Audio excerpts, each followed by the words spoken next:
मोदी राज में बढ़ती हिंदुस्तान की ताकत देखिए।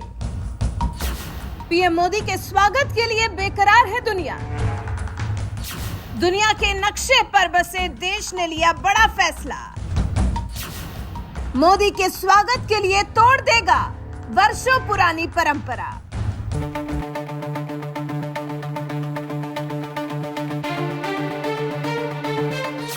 देश के प्रधानमंत्री नरेंद्र मोदी के राज में पूरी दुनिया में हिंदुस्तान की ताकत किस कदर बढ़ रही है, जापान में हुआ G7 समिट इसका गवाह है।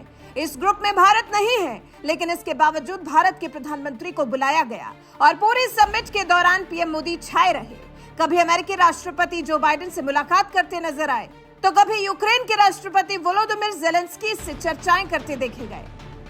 ताबड़तोड़ बैठकें और मुलाकातों के दौर के बाद अब पीएम मोदी प्रशांत द्वीप पर बसे छोटे से देश के लिए उड़ान भर चुके हैं और ये देश पीएम मोदी के स्वागत के लिए इतना बेकरार नजर आ रहा है कि उनके लिए वर्षों पुरानी परंपराएं तोड़ने के लिए तैयार हो गया है।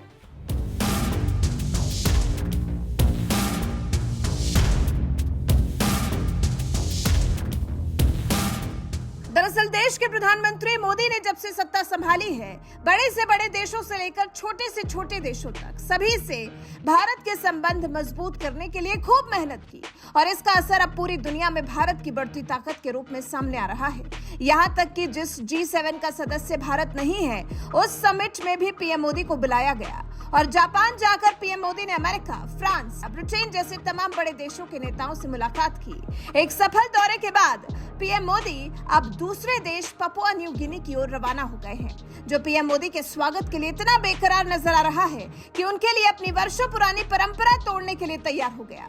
दरअसल प्रशांत महासागर में स्थित पपुआ न्यू गिनी में यह परंपरा रही है कि रात के समय में किसी भी मेहमानों का राजकीय सम्मान के साथ अगवानी नहीं करता, लेकिन भारत की बढ़ती वैश्विक ताकत और अहमियत को समझते हुए पपुआ न्यू गिनी की सरकार पीएम मोदी के लिए वर्षों पुरानी परंपरा तोड़ने जा रहा है और अब रात के वक्त पपुआ न्यू गिनी पहुंच रहे पीएम मोदी का उसी तरह से पूरे राजकीय सम्मान के साथ स्वागत होगा जैसा कि दिन के समय होता है। यहां तक कि पीएम मोदी की अगवानी के लिए खुद पपुआ न्यू गिनी के पीएम जेम्स मरापे हवाई अड्डे पर मौजूद रहेंगे और उनके सामने ही पीएम मोदी को 21 तोपों की सलामी दी जाएगी। इसके बाद अगले दिन सुबह पीएम मोदी और पीएम मरापे के बीच द्विपक्षीय मुलाकात होगी। इस भेंट मुलाकात के दौर के बाद PM Modi forum of India Pacific island सम्मेलन का उद्घाटन करेंगे।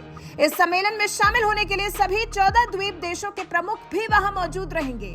पीएम मोदी के साथ इन देशों की तीसरी बैठक होगी। आपको बता दें, इससे पहले साल 1981 में पहली बार कोई प्रधानमंत्री प्रशांत द्वीप के किसी देश की यात्रा पर गया था।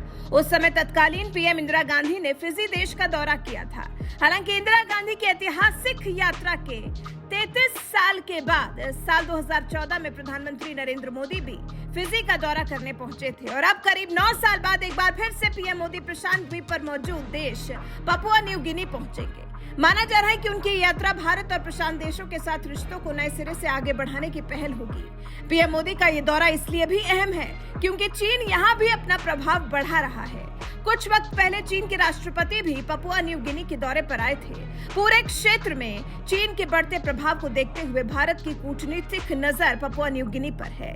बहरहाल वैश्विक मंच पर हिंदुस्तान की बढ़ती ताकत के बीच अब जिस तरह से पपुआ न्यू गिनी ने भी पीएम मोदी के स्वागत के लिए वर्षों पुरानी परंपरा तोड़ने का फैसला लिया है, इस पर आपका क्या कुछ कहना है? अपनी राय हमें कमेंट कर जरूर बताएं।